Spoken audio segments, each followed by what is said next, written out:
I wanted to begin by acknowledging that we're on the traditional territories of the Coast Salish people, including the Musqueam, Tsleil-Waututh, Squamish, Coquitlam, and other territories within the region, including the Stolo, Chehalis, Katsi, Kwantlen, Tsawwassen, and Semiahmoo. My name is Am Johal. I work here at the Van City Office of Community Engagement as part of the SFU Woodward's Cultural Unit. And welcome to the discussion this evening entitled Recognition, Reconciliation, and Resentment in Indigenous Politics by Dr. Glen Coulthard. Following the discussion this evening, I also wanted to invite you to the opening at the Dene Gallery that's happening downstairs just after this talk. It's called Mapping the Everyday, Neighborhood Claims for the Future. It's a process-oriented exhibition, which was a collaboration between the Downtown Eastside Women's Center, the art collective Des Media, the visiting artist Elke Krasny, and the Dene Gallery. It's presented as a text-based horizon line across the walls of the gallery.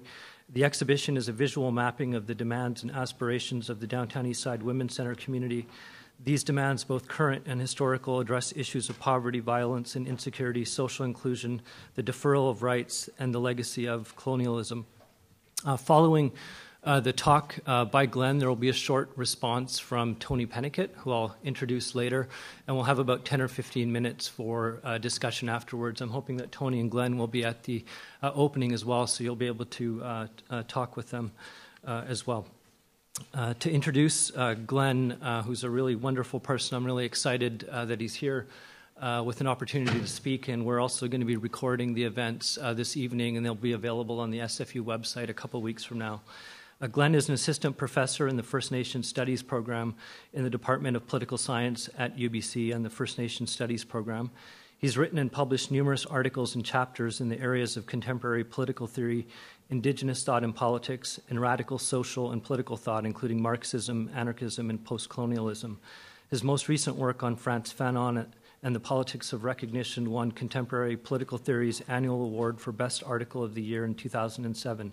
He's a member of the Yellowknife Dene First Nation, also teaches with the Deshinta Field School in the Northwest Territory and the Purple Thistle Institute this past summer. I ask you to join me in welcoming Dr. Glen Coulthard.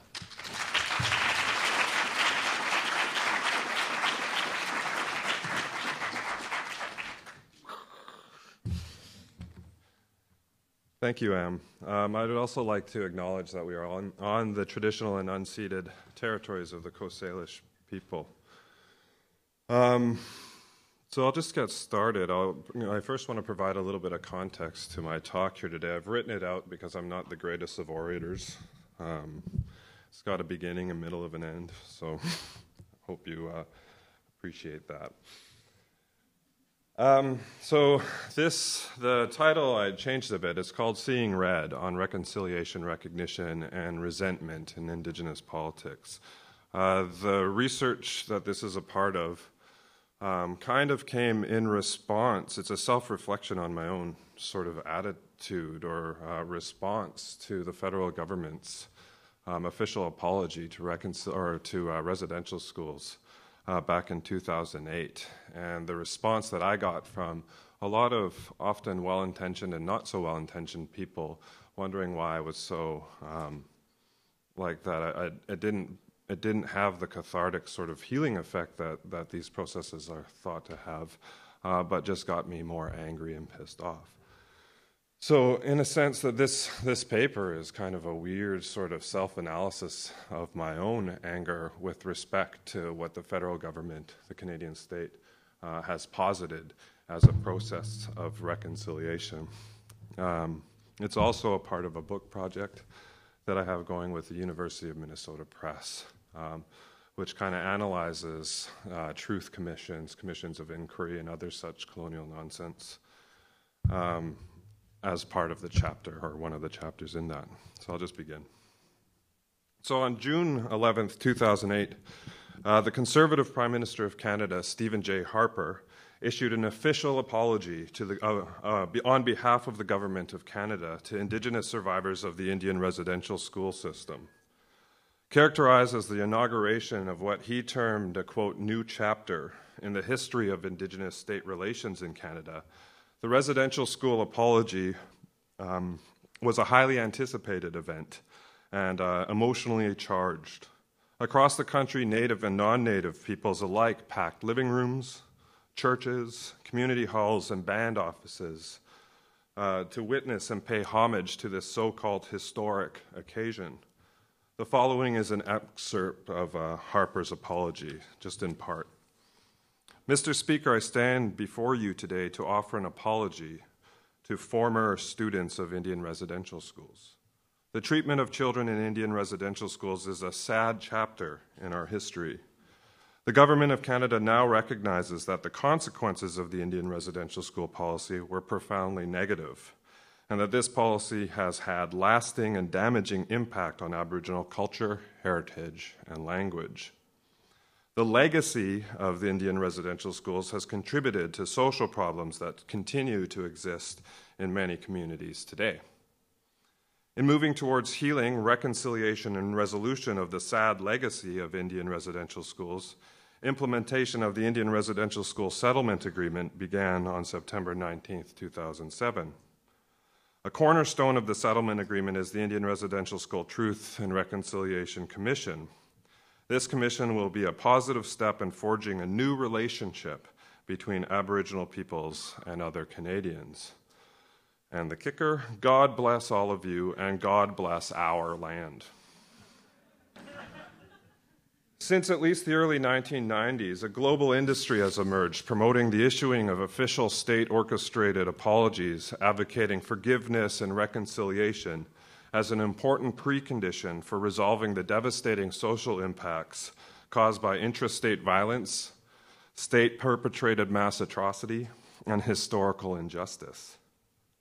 Originally, this reconciliation industry of states, NGOs, human rights organizations, commissions of inquiry, and the like was developed in national context which sought to undergo a formal transition from the violent history of openly authoritarian regimes to more democratic forms of rule. This is known in the literature as transitional justice. But more recently, these reconciliatory processes have been exported to the relatively stable, liberal democratic context of settler colonial regimes like Australia and Canada, and to a lesser extent, New Zealand and the United States. In Canada, we have witnessed this relatively recent reconciliation politics converge with a slightly older politics of recognition, advocating the institutional recognition and accommodation of Indigenous cultural difference as an important means of reconciling the colonial relationship between Indigenous peoples and the state. Political theorist Andrew Schaap explains the convergence of these two discourses well, and I'll quote him here. In societies divided by a history of political violence, political reconciliation depends on transforming a relationship of hostility into one of civic friendship. In such contexts, the discourse of recognition provides a ready frame in terms of which reconciliation might be conceived. So my talk today will critically interrogate the potential of building a genuinely post-colonial relationship of peaceful coexistence out of a liberal politics of recognition and reconciliation. For our purposes here, then, a politics of recognition and reconciliation can be said to refer to those state practices which seek to reconcile Indigenous assertions of nationhood with settler state sovereignty by accommodating Indigenous identity claims in some form of renewed relationship with the Canadian state. As it's commonly understood, reconciliation refers to the act of restoring damaged or unhealthy relationships. Restoring these relationships often requires that individuals and groups seek or work to overcome the debilitating pain, anger, and resentment that often persists in the wake of being injured by a perceived or real injustice. In settler state contexts, truth and reconciliation commissions, along with state arrangements that seek to accommodate Indigenous identity-related differences, are viewed as indispensable mechanisms of healing and cathartic transformation. They're also seen as a crucial means of evading the cycles of violence and revenge that can occur when societal cultural differences are suppressed and when so-called negative emotions such as anger, contempt, and resentment are left to fester within and between conflicting social groups. Although it is on occasion acknowledged that that so-called negative sentiments like anger and resentment can sometimes have both positive and negative effects, more often than not they are represented in a hostile light, as unhealthy, non-conciliatory, as self-defeating, and even as socially pathological. Recently, a number of scholars have suggested that, theoretically at least, the generally unfavorable manner in which sentiments like resentment get taken up in the transitional justice and pro-reconciliation literature owes much to Friedrich Nietzsche's foundational critique of ressentiment, or what I'll just call resentment, in his masterpiece, The Genealogy of Morals. There, Nietzsche characterizes resentment as a poisonous, festering, and impotent mode of being that is entirely negative and reactive. Resentment is pathologically other-determined orientation to the world, which for Nietzsche signifies the denial of freedom as an expression of self-affirmative, self-valorizing action. What is wrong with resentment, explains the philosopher Robert Solomon, is that it interferes with the good life as Nietzsche conceives of it. It is a life of reaction against external threats and slights, and therefore a life-demeaning and life-stultifying emotion. And according to Nietzsche, the, quote, need to direct one's view outward instead of back to oneself is of the essence of resentment. In order to exist at all, the so-called man of resentment always first needs a hostile external world. He needs external stimuli in order to act at all. His action is fundamentally reaction. In short, to be saddled with resentment is a slave-like condition for Nietzsche, which he associates with the weak and the pitiful. It's a form of scapegoating, of blaming others for one's own inability or unwillingness to affirm oneself through action. It is ultimately then an expression of both the slave's jealous contempt for the strength and power of the master and of his or her impotent desire for what he called an imaginary revenge. Nietzsche refers to resentment as an imaginary revenge because it is not expressed in terms of deeds, that is, in action, but rather is left to fester and simmer. Now, stripping Nietzsche's critique of its clearly elitist and conservative connotations and applying it to their respective analyses of contemporary political struggle, academics like Wendy Brown and Saul Newman have both suggested that when otherwise radically or potentially transformative political projects become structured by the logic of resentment, they run the risk of reascribing their own powerlessness in the very efforts they undertake to achieve collective liberation.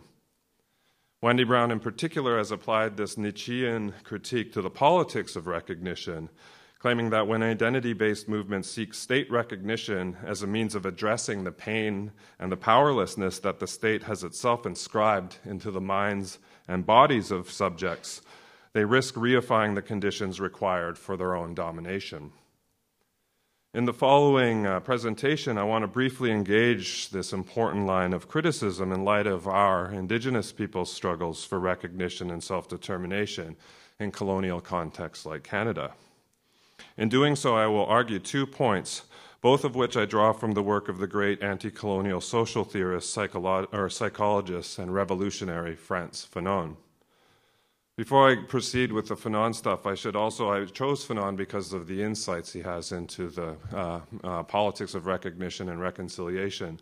But in terms of insights into the cathartic and creative expressions of anger and resentment that are often embodied in subaltern kind of struggles, I turn more to the work of Indigenous and feminists of color. So from Audre Lorde to bell hooks, from the poet Christos to Lee Maracle. So the first claim is that following Fanon's own critique of recognition politics in his first book, Black Skin, White Masks, which was written in 1952, I want to challenge the increasingly commonplace, not to mention misplaced assumption that the colonial relationship between Indigenous peoples and the state can be reconciled at all via liberal politics of recognition. More specifically, I argue that instead of ushering in an era of peaceful coexistence grounded on the ideal of mutual recognition or a nation-to-nation relationship, The politics of recognition in its contemporary liberal form promises to reproduce the very configurations of colonialist, racist, patriarchal state power that our people's demands for recognition have historically sought to overcome.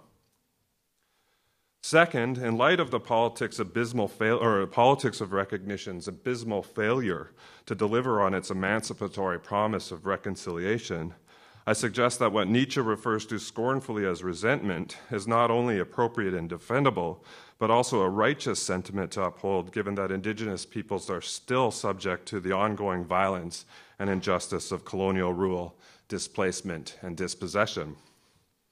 Indeed, I would go even further to suggest that under certain circumstances, critically embracing our individual and collective resentment, as opposed to a politics that prematurely stresses the moral superiority of a neo-colonial framework of forgiveness, recognition, and reconciliation, can play a cathartic, critically transformative role in the rehabilitation of ourselves as colonized subjects and in the radical reconstruction of decolonized communities and Indigenous ways of life. So I'll start with recognition. So rather than transforming the colonial relationship in any significant sense, I want to suggest that the rise to dominance of a recognition-based approach to questions of Indigenous state reconciliation, following in particular the publication and eventual shelving of the Canadian government's so-called white paper on Indian policy, has simply prompted a shift in the operation of settler colonial power in Canada since 1969. In the 2 centuries leading to this historic policy proposal, which essentially called for the blanket assimilation of the status Indian population by unilaterally moving all aspects of legal and political difference that distinguishes First Nations from non-Native Canadians under the Indian Act, the reproduction of colonial relationship between our nations and Canada depended heavily on the deployment of raw state power geared around the genocidal practices of forced exclusion and assimilation. Any honest examination into the character of colonial Indian policy during this period will attest to this simple fact. This era witnessed Canada's repeated attempts to overtly uproot and destroy the vitality and autonomy of our communities, of our Indigenous modes of life through institutions such as residential schools, through the imposition of settler state policies aimed at explicitly undercutting our economies and relationships to and with land, through the violent dispossession of First Nations women's rights to land and community membership under sexist provisions of the Indian Act, through the theft of our children via racist child welfare policies, and through the near wholesale dispossession of Indigenous peoples' territories and modes of traditional governance in exchange for delegated administrative powers to be exercised over relatively minuscule reserve lands. All of these policies sought to marginalize our people and communities with the ultimate goal being our elimination, if not physically, then at least as cultural, political, and legal peoples, or better yet, nations distinguishable from the rest of Canadian society. These state-orchestrated initiatives reflect the more or less unconcealed, unilateral, and violent nature of colonial rule during most of the 20th and 19th centuries. While recognizing that our people always resisted these oppressive practices, it wasn't until after the emergence of widespread Native resistance to the White Paper's assimilation proposal, coupled with the recognition of Aboriginal title in the Supreme Court of Canada's 1973 Calder decision, that policies geared toward the so-called reconciliation of our Indigenous land and political grievances with state sovereignty began to appear. In the wake of these events, the colonial architecture that frames Indigenous state relations shifted from a structure primarily reinforced by policies, techniques, and ideologies explicitly oriented around the exclusion and assimilation strategy to one that is now produced through a seemingly more conciliatory and friendly set of languages and practices that emphasize our recognition and our accommodation.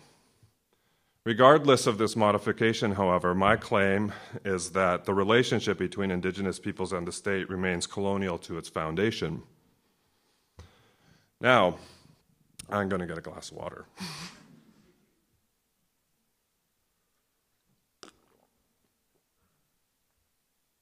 Now, in unpacking precisely how colonial rule made this transition from a more or less unconcealed structure of domination to a seemingly more subtle form of rule that works through the limited freedoms afforded by state recognition and accommodation, I found the work of Fanon profoundly illuminating. In his first book, which I mentioned before, Black Skin, White Mask, for example, Fanon offers a groundbreaking critical analysis of the positive relationship drawn between recognition and freedom, human freedom, in the master-slave dialectic of Hegel's phenomenology of spirit, a critique which I claim is equally applicable to contemporary recognition-based approaches to Indigenous self-determination and reconciliation in Canada. Fanon's analysis suggests that in contexts where colonial rule is not reproduced through force or violence alone, the maintenance of settler-state relations required the production of what he liked to call colonized subjects, namely the production of the specific modes of colonial thought, desire, and behavior which commit the colonized to the very types of beliefs and practices that are required for our continued domination. To paraphrase Stolo writer Lee Merkel's words, if the colonial state can no longer justify killing us, we'll just have to learn to kill ourselves.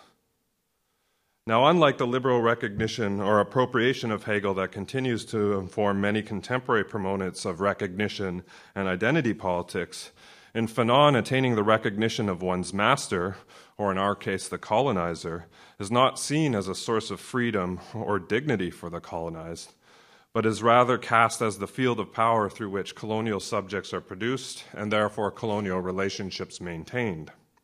This is the form of recognition, Fanon suggests, that Hegel never described. So at its core, Fanon's argument goes something like this. When delegated exchange of recognition occur in real-world contexts of domination, like colonialism, for example, the terms of accommodation offered to the colonized usually end up being determined by and in the interests of the master in the relationship, or the colonizer. This is the structural problem of colonial recognition that Fanon identifies. But this isn't the extent of the problem. Fanon then goes on to demonstrate how colonized populations often develop psychological or subjective attachments to these limited gifts of recognition. For Fanon, these ideological attachments are essential to maintaining the economic and political structure of colonial relationships over time. This is the subjective dimension or psychological dimension to the problem of recognition that Fanon highlights. In Fanon, then, we are essentially shown how the long-term stability of a colonial relationship relies as much on what he called the internalization of the forms of colonial recognition that are either imposed or beaten into us by the settler state and society as it does on pure force. Given this dual character of colonial rule and power, Fanon is also quick to insist that any form of decolonial praxis or decolonizing resistance on the part of colonized people and or communities must address these two interrelated features of colonial power. In Fanon's words, practices of decolonization must, quote, wage war on both levels, the structural and the subjective or the psychological. Now, anyone familiar with the power dynamics that continue to shape the Aboriginal rights movement in Canada should see the applicability of Fanon's insights here. It doesn't take much effort at all to unpack the seemingly endless ways in which the dominance of the recognition approach has been co-opted and constrained by the state, by the greed of corporate interests, and by the courts in ways that have posed little challenge to the colonial relationship that exists between our communities and the Canadian state. Take, for example, the last 30 years of Aboriginal rights jurisprudence in Canada. During this period, the Supreme Court of Canada has consistently refused to recognize our equal and self-determining status based on the court's adherence to precedent founded on the white supremacist myth that Indigenous societies were too primitive to bear fundamental political rights when we first encountered Europeans on the continent. Indeed, the very notion of reconciliation that has been advanced by the Supreme Court of Canada is entirely dependent on this racist refusal of our recognition. This is most evident in the Supreme Court's interpretation of the scope and content of those Aboriginal rights recognized and affirmed in Section 35(1) of the Constitution Act of 1982. As the court states in its 1996 Vanderpeet decision, and I'll quote, What Section 35(1) does is provide the constitutional framework through which the fact that Aboriginals lived on the land in distinct societies with their own practices, traditions, and culture is acknowledged and reconciled with the Crown. The rights that fall within the provision must be defined in light of this purpose. The Aboriginal rights recognized and affirmed by Section 35(1) must be directed towards reconciliation of the pre-existence of Aboriginal societies with the sovereignty of the Crown.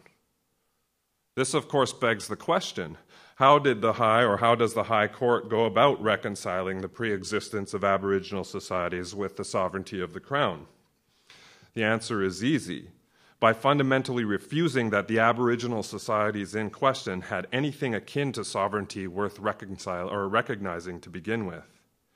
Instead, what the court offers up is an interpretation of Aboriginal rights as narrowly construed cultural rights that can be infringed on by the state as long as this infringement can be shown to further a compelling and substantial legislative objective. And what substantial objectives might justify infringement according to the Crown or according to the courts? In Delgamud versus British Columbia in 1997, virtually any capitalist economic venture can justify infringement, including, and I'll quote the court, the development of agriculture, forestry, mining, and hydroelectric power, the general economic development of the interior of British Columbia, protection of the environment or endangered species, and the building of infrastructure and the settlement of foreign populations to support these aims. So today it appears much as it did in Fanon's day that colonial powers will only recognize the collective rights and identities of Indigenous peoples so long as this recognition does not throw into question the white supremacist legal, political, and economic framework of the colonial relationship itself. Now, the above examples clearly highlight some of the structural, and in this case legal, constraints that Fanon's work suggests Indigenous peoples can expect to encounter when we make claims for the recognition of our rights and nationhood within and against a racist colonial state. But what are we to make of the subjective, or what he called psychological, features of colonial domination? Is his work equally relevant in this sphere as well? Regarding the punishing forms of recognition that have been drilled into the minds and bodies of our people through the church, residential schools, by the cops, and by racist individuals and groups within the dominant society, the answer to this question is also clearly yes. There have been too many studies to count, novels written and autobiographical narratives told, which have outlined the gruesome detail, the ways in which these expressions of colonial misrecognition have saddled our people with self-hatred, depression, alcohol and drug abuse, as well as have resulted in violent behaviors which we have directed inward against ourselves and outwards towards others. However, similarly convincing arguments have also been made regarding the forms of institutional recognition that have been offered to our communities through the courts, through self-government agreements, through land claims negotiations, and state-sanctioned forms of economic development. My friend and mentor, Taagi Alfred's work, for example, has shown how the state's recent turn to recognizing and accommodating Aboriginal rights to land and self-government has allowed it to shed, quote, the most onerous responsibilities of its rule while holding fast to the lands and authorities that are the foundation of its power. By redefining the colonial relationship without transforming it, the liberal politics of recognition has served the imperatives of colonial capitalist accumulation by offloading many of the most costly and cumbersome features of colonial rule, while at the same time, and again to quote Alfred, further entrenching in law and practice the real basis of the state's control. Alfred suggests that the state has been able to facilitate this by pushing an ostensibly new or post-colonial set of relations premised on a limited form of recognition that structurally ensures continued access to Indigenous peoples' lands, labor, and resources by co-opting Indigenous peoples themselves into becoming instruments of their own dispossession. Like Fanon, then, for Alfred, contemporary colonialism governs through the limited forms of freedom afforded through recognition and accommodation. And I quote him again. In the new relationship, writes Alfred, Indigenous peoples are still bound to another's power order. The rusty cage of colonialism may be broken, but a new chain has been strung around the Indigenous neck. It offers more room to move, but it still tied our people to the white men pulling on the strong end, end quote. So now on to reconciliation and resentment. So I want to now return to the second claim I made at the outset of my presentation.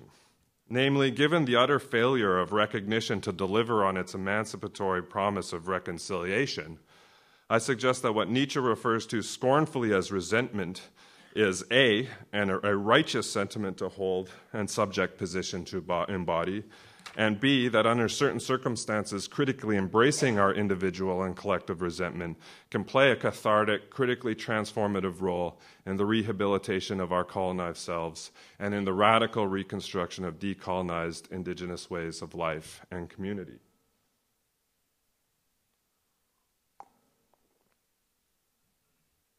Taken together, I suggest that these two claims connect with two problematic assumptions that underwrite both Nietzsche's critique of resentment, which I spoke of previously, as well as many contemporary arguments that claim to support a liberal politics of recognition and reconciliation for Indigenous peoples. The first assumption relates to how both perspectives characterize resentment as hopelessly backward-looking. Resentment is often cast as the inability to come to grips with history. Nietzsche, for example, describes resentment as an expression of one's powerlessness against that which has been. Resentment indicates a failure to, quote, let go, or in Nietzsche's terms, to forget. According to this story, to wallow in resentment is to deny one's capacity to move on, to literally get on with life. Anyone familiar with the reconciliation paradigm should see the immediate similarities here. All one needs to do is recall Prime Minister Harper's so-called apology to those who survived the attempted genocide of the Indian residential school system. By focusing narrowly on the tragedy of residential schools, Harper's apology is able to frame reconciliation in terms of overcoming a sad chapter in our shared history. It's a way of transcending the painful legacy that has hampered our collective efforts to move on. Reconciliation is necessary to begin anew so that Indigenous peoples can start to build new partnerships together with non-Indigenous peoples on what is now unproblematically and somewhat ironically our land. The problem with this formulation, of course, is that insofar as Harper's apology even implicitly addresses the question of settler colonialism, it does so, to paraphrase Patrick Wolfe, as an event and not a structure. That is, as a historical phenomenon which occurred at some point in the past, but which unfortunately continues to have negative consequences for our communities in the present. By definition, however, there is nothing historical about settler colonial rule. It is a relationship where power, in this case interrelated facets of economic, gendered, racial, and state power, has been structured into a secure set of hierarchical social relations that continue to facilitate the violent dispossession of Indigenous peoples of our lands and our self-determining authority. In this respect, Canada is no different than any other settler colonial power. In the Canadian context, colonial domination continues to be structurally oriented around the state's commitment to maintain, through force, fraud, and more recently so-called negotiation over the recognition of our rights, ongoing access to the land and resources that provide the material and spiritual sustenance of our societies on the one hand, and the foundation of colonial state formation, settlement, and capitalist development on the other. In such a context, I suggest that embracing one's resentment is not only an entirely defendable position, but that it's actually a sign of our critical consciousness, of our sense of justice and injustice, and of our awareness of and unwillingness to reconcile ourselves with the structural and symbolic violence that is still very much a part of our lives. Of course we should fucking resent colonialism, as well as those people and institutions who are willfully complicit in its ongoing reproduction. The second assumption I would like to challenge relates more specifically back to Nietzsche's characterization of resentment as an entirely reactive as opposed to active attitude. Recall that according to Nietzsche, one of the most perverse features of the so-called man of resentment is that in order to exist at all, he first needs a, quote, hostile external world. His very identity depends, writes Nietzsche, on external stimuli in order to act at all. His action is fundamentally reaction. Wendy Brown reiterates this concern in her critique of identity politics, which she claims too often develops its, quote, righteous critique of power from the perspective of the injured, and in doing so fixes the social identities of both the injured and injurer instead of uprooting those relationships themselves. If freedom is first and foremost about self-affirmative practice, then the other dependent character of a politics structured by the logic of resentment makes it the ultimate form of self-enslavement. Now, on this last point, I think that Fanon's work is again relevant. Rather than hopelessly fixating one's actions on attaining a conciliatory, freedom-invoking form of recognition from the colonial state and society, Fanon argues that the pathway to true self-determination instead lie in a form of personal and collective self-affirmation.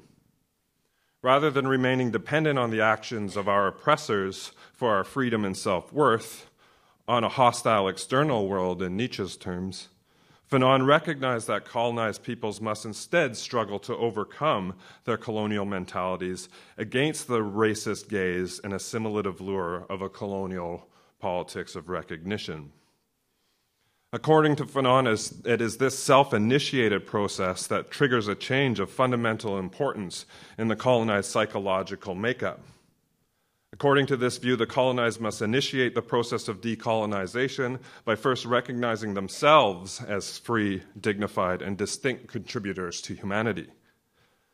According to Fanon, the oppressed must begin to, quote, turn away from their master dependency and to instead struggle for freedom on our own terms and in accordance with our own values.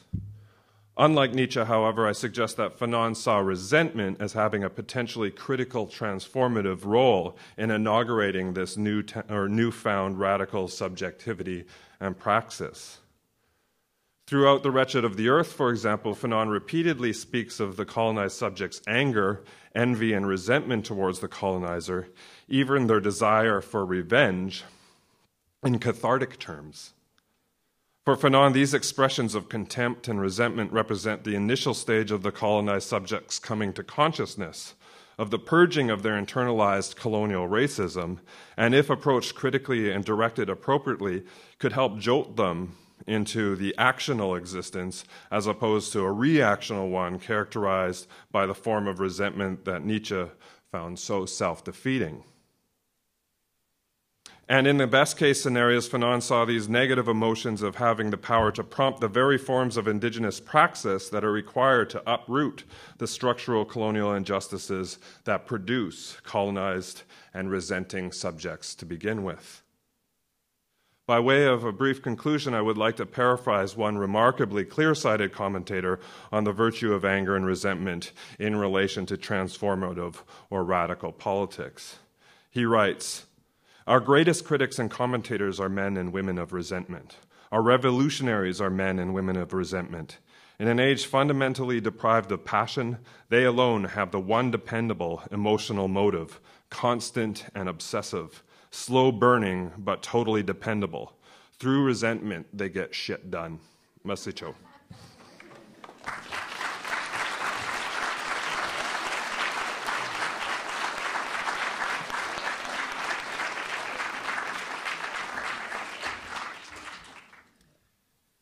Thank you very much, Glenn. Before we go to the question and answer session, I've asked Tony Pennicott to respond to the talk with some observations. And Tony is the author of Reconciliation, First Nations Treaty Making in British Columbia, published by Douglas and McIntyre in 2006. Currently, he's a Vancouver-based mediator. He's a Deputy Minister of Negotiations for the BC government and later Deputy Labour Minister. He was also Senior Advisor on Self-Government Policy to Saskatchewan Premier Roy Romano and has acted as SFU's Centre for Dialogue Senior Fellow on First Nations Treaty Issues. He's also the former Premier of the Yukon and has been involved in Aboriginal rights negotiations for over 20 years. I ask you to join me in welcoming Tony Pennicott.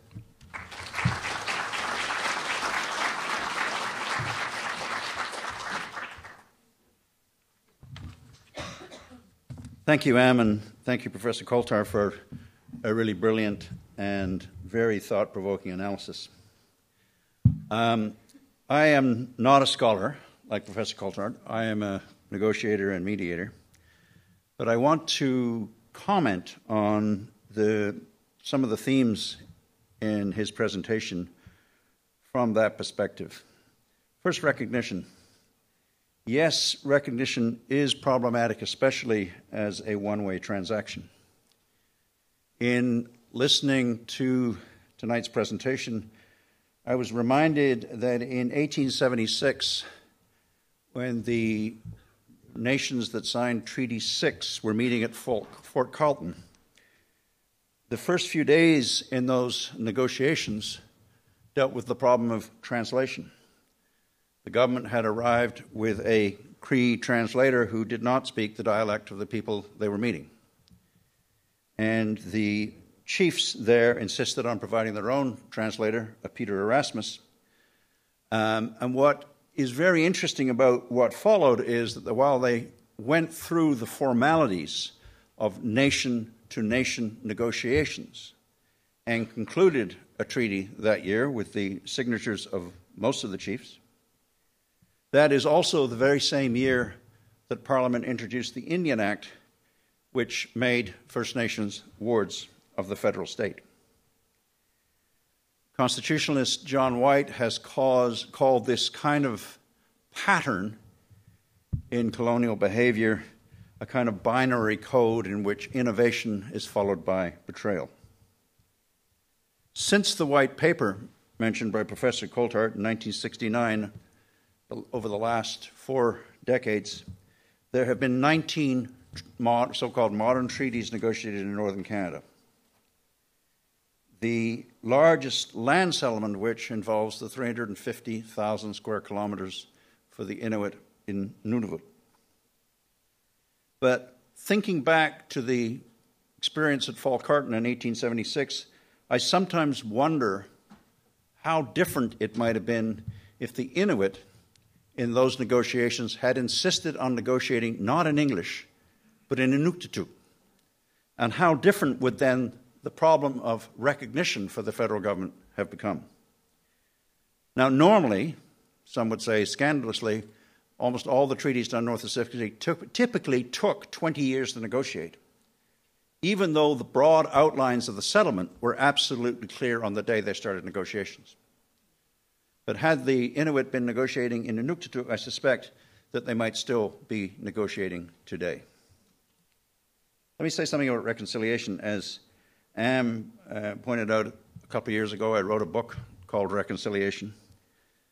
I would say to Glen, I wanted to call it, ironically, Treaty Time, but my publisher wouldn't allow that.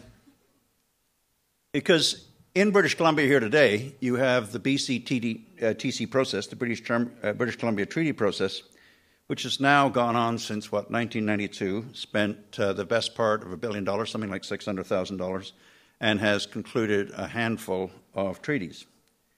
And I would say at the rate they're going, they will still be negotiating in the 24th century. And if that isn't a scandal, I don't know what is. Sophie Pierre, the Tanaka chief who has been the chair of the Treaty Commission, has recently talked about the pointlessness or the despair she feels at the slowness of that process. But that's one example of, I think, the ongoing debate, no doubt, going on in the Indigenous communities everywhere between strategies of syncretism, adaptation and survival versus the kind of struggle that perhaps Fanon imagined. And I remember the remark made by the great Marxist playwright Peter Weiss, who talked about the gift that Fanon talked about, that in certain circumstances the gift amounts to no more than a kick. As a Yukoner who was involved in negotiations for a long time in that territory, I find it remarkable that 20 years after we concluded self-government negotiations in that place, the first third-order self-government agreements in Canada, that those agreements in the Yukon represent more than half, 20 years later, represent more than half of all the self-government agreements in Canada. Why is that? Well, if you look at the British Columbia situation, where everybody from the Nisga'a and since has tried to achieve some kinds of self-government agreements, You remember that the provincial government fought the Nisga'a Agreement at the time in the legislature, then in the subsequent government in the courts, and then in a referendum which wanted to restrict First Nations to municipal or local government powers. But it's very obvious that even a conservative approach to the interests of First Nations meant their interests were in lands, waters, forests, fish and game, and many other and resources that are in the lands, which are in the Canadian constitutional framework called provincial powers. And therein lies the problem. The provinces in most parts of Canada have resisted the idea that First Nations should share in those provincial powers. And it was a fairly brilliant piece by Tom Cushane, an economist at Queen's a couple of decades ago, who actually talked about maybe the solution to that problem was to have a virtual First Nation province right across the Canada that would actually allow them to have some kind of legislature that would actually exercise powers in those areas. So, but if provinces are loath to share their powers, the nation state is very reluctant to share any of its powers. Professor Coulthard made reference to the Supreme Court. At one time, treaties between Indigenous people and colonizing powers had the same status as international treaties. Somewhere along the line, they became sui generis and had some kind of subordinate status. But there are some interesting things going on. Right next to Nunavut, in the off the northeastern coast of Canada, there is a jurisdiction called Greenland. Nunavut has 37,000 population, largely Inuit. Greenland has a population of 55,000, mostly Inuit. And as a result of agreements, negotiations there, Greenland is now on its way to becoming a nation state, perhaps the first majority Indigenous nation state in the Northern Hemisphere. Let me say something about resentment. In 1997, Miguel Alfonso Martinez, who was the Special Rapporteur for the United Nations on treaties and other arrangements with Indigenous peoples, wrote that the single consistent and great failure of colonizing powers throughout the Americas was their failure to honorably implement agreements that they had negotiated with Indigenous people. And it is important for us to understand that not all of the broken treaty promises were in the 19th century. I mentioned the 19 groups in northern Canada that have negotiated treaties over the last 40 years. Well, all 19 of those groups are joined in a coalition to protest implementation failures of Canada in the late 20th and 21st centuries. But where do they get those grievances aired? Do they get them aired at the Supreme Court? And lawyers get very annoyed when I say this, at a court where all of the judges are appointed by one of the parties to the dispute.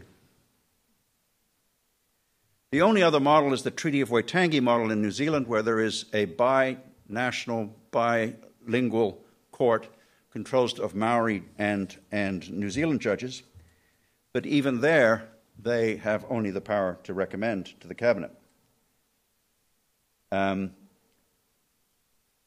One of the possibilities in BC that hasn't yet been explored is the idea that the BC Treaty Commission, once they have created some treaties, because it has 2 First Nation appointees and 2 government appointees and a rotating chair, that actually might be far better structured to deal with implementation disputes than it is actually to supervise the negotiations. One of the dimensions of what Professor Coulthard talked about was wealth tonight. Tonight was the question of wealth. There's a very interesting piece in Hugh Brody's Maps and Dreams where he talks about people who are presumed to be poor, the Dene people around Fort St. John area, but using a United Nations definition of wealth, which is the amount of protein you have in the diet, they actually are among the richest people in the world. John Locke, in his famous 1689 essay, the great English Enlightenment thinker, began his essay of property by talking about an Indian hunting a deer. And he used that hunting of the deer to explain that by investing his labor in the killing of the deer, the Indian acquired property rights in the deer. And that idea of property rights, developed by John Locke and others, actually what led very much to the idea of settlers coming and taking the land and and profiting from it. It's arguably what made the United States wealthy, but it's also what made indigenous people throughout the Americas poor. Because, of course, the land which the John Locke settlers were investing their labor in was owned by someone else. And there is a fundamental problem, which many people have written about, in terms of economics.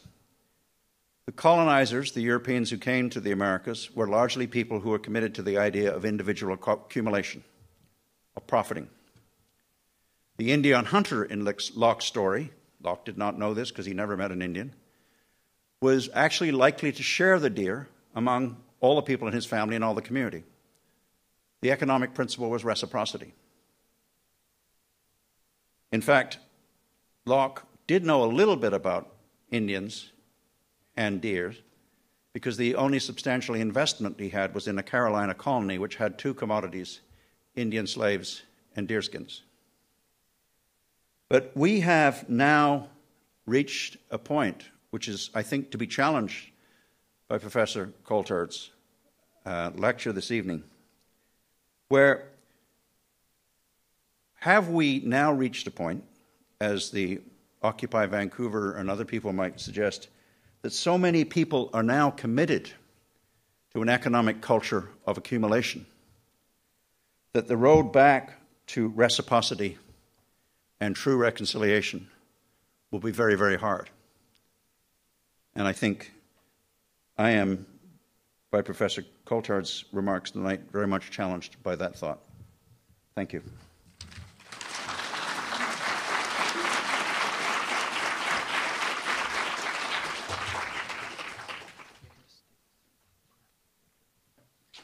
Thank you very much, Tony and Glenn. I'm just going to point out Andrea Creamer and Harlan Shore, who are undergraduate students here at the School of Contemporary Arts, have some microphones, and they'll be able to go up and down if you have a question. I just ask that you keep the questions to a question or comment to 2 or 3 minutes so we can get through a few. But prior to getting to the first question, just wondering if Glenn wanted to respond to Tony's comments before. I'll just leave it open to the audience. Yeah, great.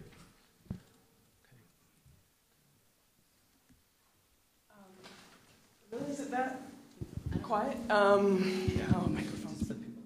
Check.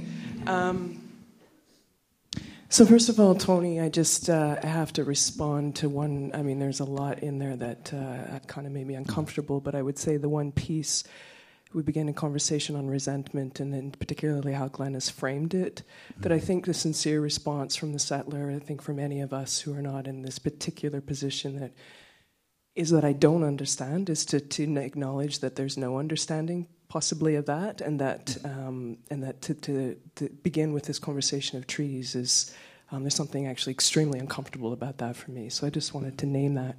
Glenn, I just thank you for your talk, and as usual, I think just that really a plain language accessible sort of theoretical frame, and as in terms of what little I know of your work, also deeply grounded in community. I am thinking about resentment, and I'm wondering what other elements need to be there, can be there in the context of community and community work to make this a sustainable thing, to make it generative, to get shit done, but in a collective way. And if we can, I don't know if that's enough of a question, but I'm just trying to think practically how that actually manifests and how to not let that slip into some of the deeper forms of anger that you touch on in terms of, yeah?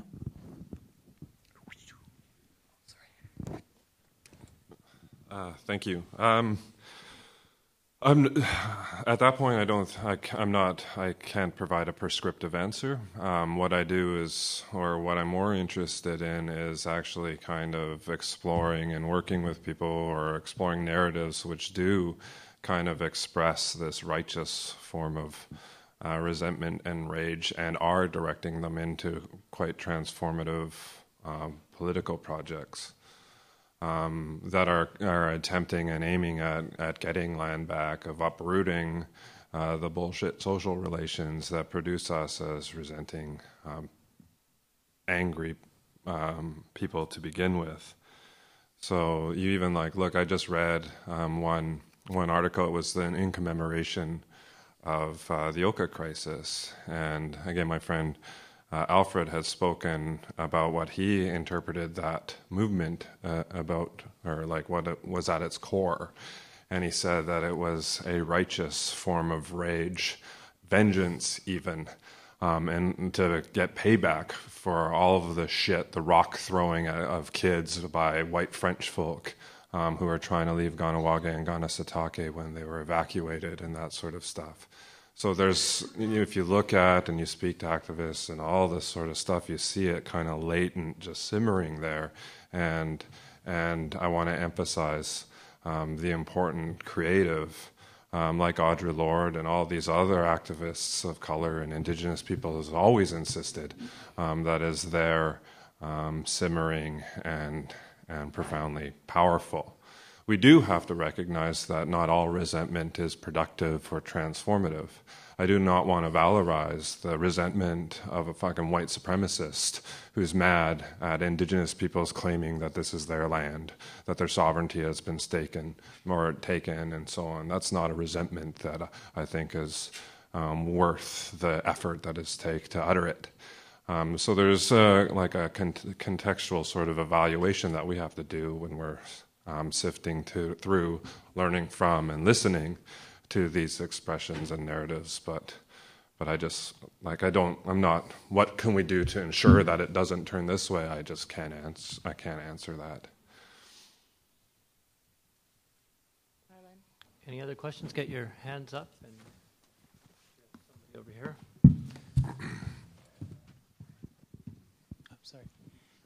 So first of all, I was, since this is about acknowledgement and recognition and so on, so could we also acknowledge that this building was built because a bunch of Mayan campesinos were pushed off their land in Guatemala. So this is not a criticism of the organizers, but just to acknowledge that we're sitting on blood, literally. And the other question I have for Glen is, there's sort of a shift going on right now. We had this premier who kind of pushed this sort of whitewashed, sham of a treaty process. And now we have a new premier who says that I just don't give a rat's ass anymore. I just want mines to go through in the BC, in the interior BC, and the island and so on. And right now there's 2 evictions of mining companies and pipeline companies and so on by Indigenous communities, the Wet'suwet'en and Chilcotin. And I guess the question to you is, which one do you prefer? Do you prefer the blatant, unapologetic, I just don't give a rat's ass attitude, or Campbell's sort of let's try to trick these people into doing things? It's sort of I guess this goes sort of with the whole issue of treaties. And I guess the question is, do you even want treaties over here? And if you don't want treaties, then, and I think one shouldn't advocate treaties at all, then what do you do? What do these, I'm sure there will be something analogous, maybe not on the scale of the Oka crisis, but something analogous to that going on in the Chilcotin and the Wet'suwet'en territories. How do you beat this machine? It's just sort of, anyway. Thank you for your question. I'm not in a position, it would be profoundly arrogant of me to say whether or not I think, to take what do I prefer. The communities that, for whatever reasons, are entering into negotiations over treaties, they're doing so for a number of reasons, some of which I may agree with, some of which I may not. But I think what's generally understood is that there's a profound degree of scarcity and hardship that would prompt and compel communities to enter into these relationships. There's also the question of the debt trap. So once you enter into it, it's like a hole's being dug that it's really hard to get back out of. If you take a stance and say that you're going to you're going to withdraw from the process. Within a couple of days, you're going to get a letter from the Minister of Indian and Northern Affairs, and it's going to say that we hear that you're backing out of this. We want you to recognize that we have always negotiated in good faith, and we think that we're concerned by your decision making here. Blah blah blah blah blah. By the way, you owe us $35 million, and that's payable tomorrow. So, like, it's a real corrupt, sort of screwed up system. But the one thing is, like, with kind of the veneer being stripped away of it being at all about justice, and then just move towards imposed development. The one thing that will be very hard to convince ourselves now is that this process is actually that it's stripped it away. It's now bare. The cards are laid on the table, and it's time for communities to step up, and it's time for you all and me to support that in the ways that we can, in order to ensure that it's not just this violence and this dispossession of land and bodies is not allowed to just proceed unchecked or uncontested. I think I have a question in the back there. Hi. I've lived in the downtown east side for about 18 years, and it took me a long time to realize the kind of resistance amongst the people that live in the downtown east side who are Aboriginal. And at the corner of Main and Hastings, on the side where the drugstore is, it's the north corner. There's a kind of resistance of occupation of that corner, and I just wanted to ask if you had seen that, and then if you had any comment about that kind of unacknowledged resistance, in terms of it takes you a long, long time to see it, and then because you'll think, oh well, they're using drugs there, you have all these other discourses about what's going on at that corner, until there's a kind of real admiration for me to say that's an occupation, and that, you know what I mean, at whatever level that's going on at. And it's I'm a person who has been organizing people who use drugs, and many people in our organization are Aboriginal, and they have contributed so profoundly to the sense of resistance of our group in an organic way that people who are not Aboriginal almost can't understand. It's so ingrained in a way. I don't know how to say. It's not often articulated, is what I'm saying. And we see this. It's something it's taken me a long time to see and really admire. And I just wanted to make that comment and ask if you had any comments on that sort of unacknowledged resistance. Yeah, no, I do. Or I have one of the things with, and this is the problem with when you're trying to kind of determine which forms of resistance or even resentment or anger are worth something, and then which are bad, is that they're often an expression of a real ongoing harm that one just has yet to put their finger on or articulate as a harm.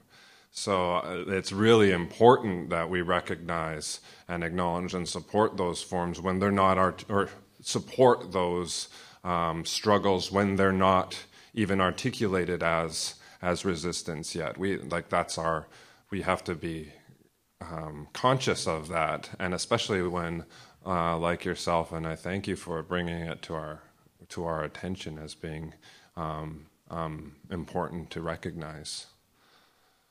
We've got time for about 4 more questions. I think we have one over here. Hi. This is about recognition, kind of. What I really found about this is that there's a huge us versus them kind of mentality. We have our own kind of a government, like our board of chiefs who try and sorry.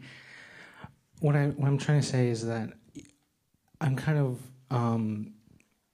having trouble with the recognition here, because I find that there are a lot of Native advocates trying to do a lot of work outside of their communities, but they're mostly ignored because they have no power or anything beyond their community. And I really find that as we try and work to get more rights for our smaller communities, we lose power overall, like federally, kind of.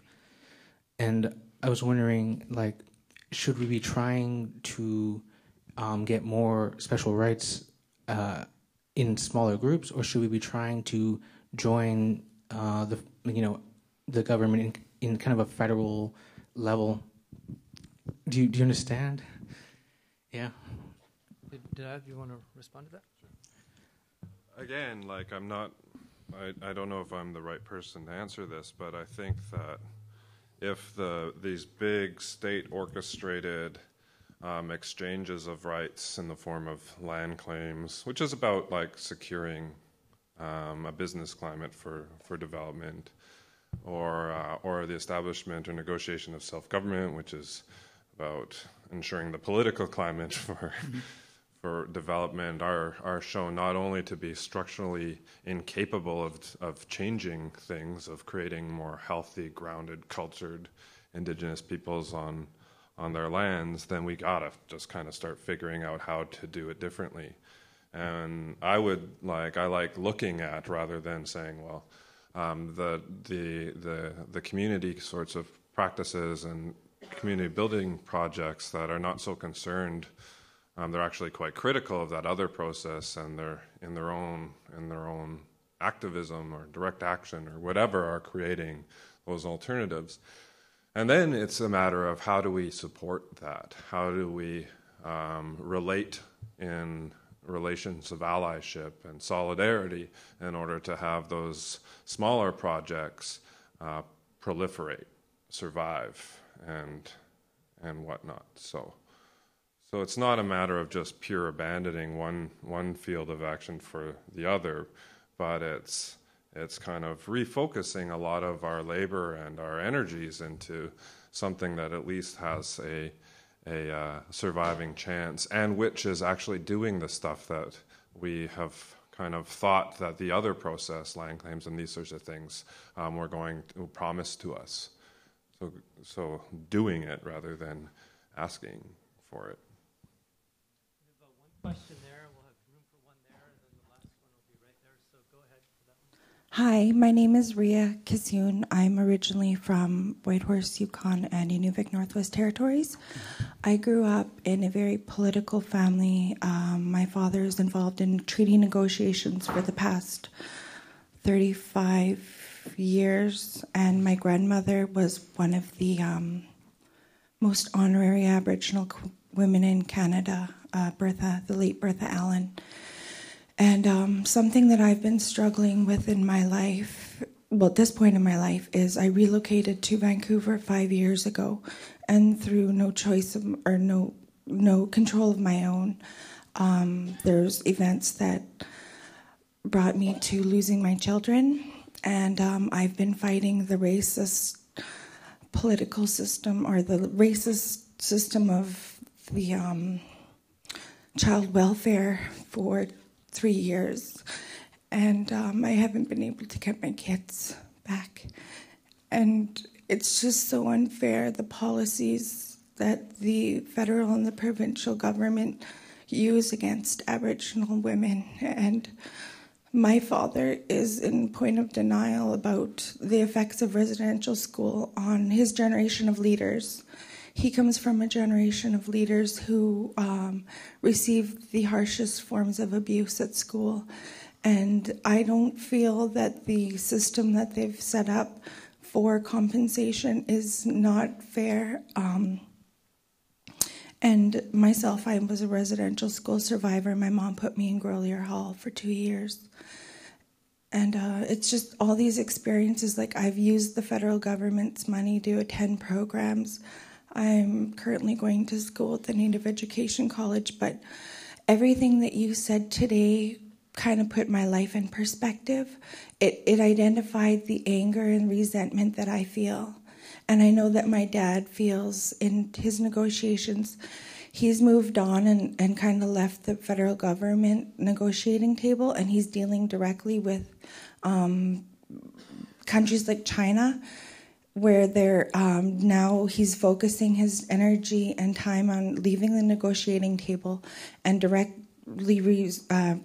directly negotiating economic development with private companies to access our Aboriginal lands in the province of British Columbia, to empower Aboriginal people to make their own economic choices so that they can become self-sufficient and to provide for the needs where there is a large lack that the federal government has forgotten about us, about the needs of our people. But I just wanted to say that I'm very fortunate and very privileged to be here tonight and to listen to your words, because it brought everything that I've been struggling with the 33 years of my life into perspective. And you've really identified a lot of the anger and resentment that I feel right now. And, you know, I've had 100 hours of trauma therapy, but this has been a lot more therapeutic by coming here tonight. Thank you.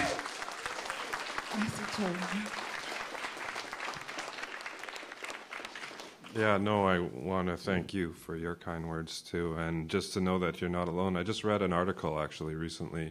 I forget who published it, but it was a statement to the fact that if we think that residential schools are that process of forcefully stealing our children from our families and attempting to brainwash them and beat them into proper white kids is over, we're now actually reaching a point where child apprehension through a racist child welfare system has surpassed the amount of people, or is getting close. I can't remember what the figures were, that the residential school system did in its 100-year history. So, thank you. Do you want to add anything? One question here, and then the last one there. Oh, thank you. Well, Tony and Glenn, on the treaty process, I've been on the table for 10, 15 years negotiating for the Claytley-Oten, Claytley-Dene, they call it today. And I put a halt on that, because the federal and provincial government was muscling my people in central BC. And by doing that, the other nations in central BC put a halt on their treaty negotiations too, because they gave us the minimum of everything. And they tried to muscle us into it, like you were saying. They wrote a letter to us saying that we owed them $65 million. And then we reversed it on them, on what they were doing on their policies and political standards. And they changed their mind. So it's forgivable. And now the treaty process is continuing.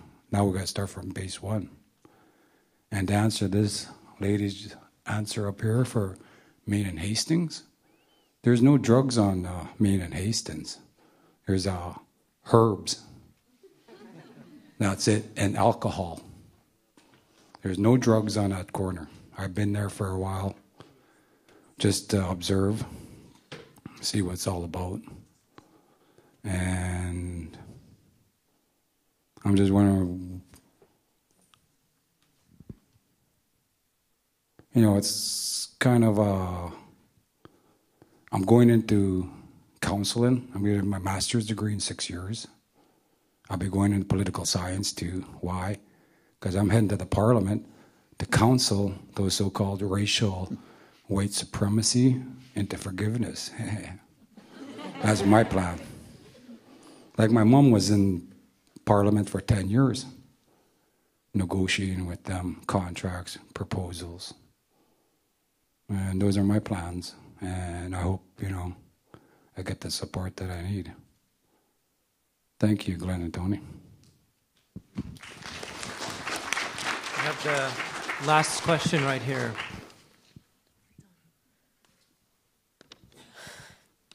My name is Larissa Healy. I live in the downtown east side. I have to say that there is a lot of drugs. There's a lot of hard rock, crack, and heroin on our block. There is also herbs. My question, this is my first questions I've ever asked in my life. The Crown only accepts Aboriginal culture if you start business with the Crown. how do we deal with the corporation when trying to decolonize?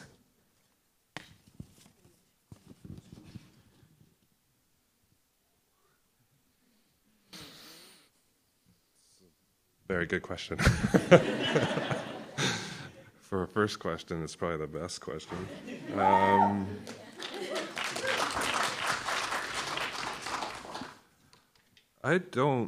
not the person to ask that.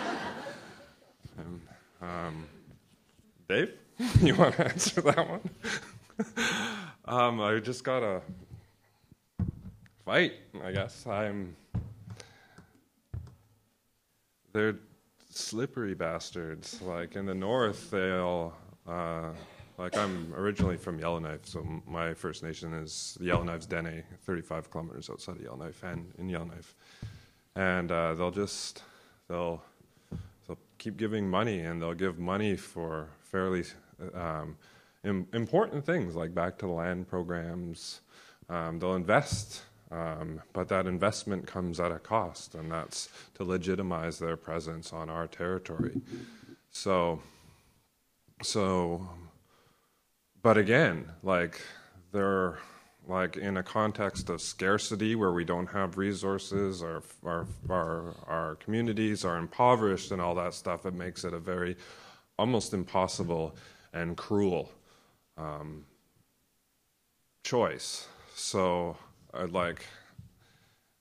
don't know. Unfortunately, I don't have an answer. That's more something that I think that First Nations, Indigenous peoples collectively have to kind of come to grips with, and all you non-Indigenous folks have to cough up and support those struggles too. So.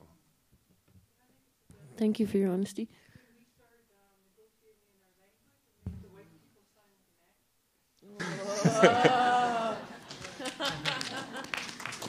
There's a lot of power in that. Like when you read when you're trying to navigate a world where you don't know that language, you're weakened by it.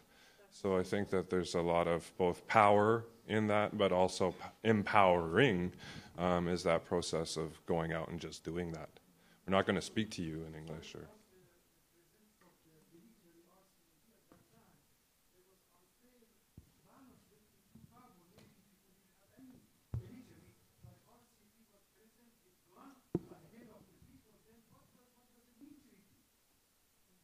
Anyways, thank you, everyone, for your comments. But we are going to wrap up tonight. And I want to thank Tony and Glenn for your very generous comments, and also to all of you. Thank you very much.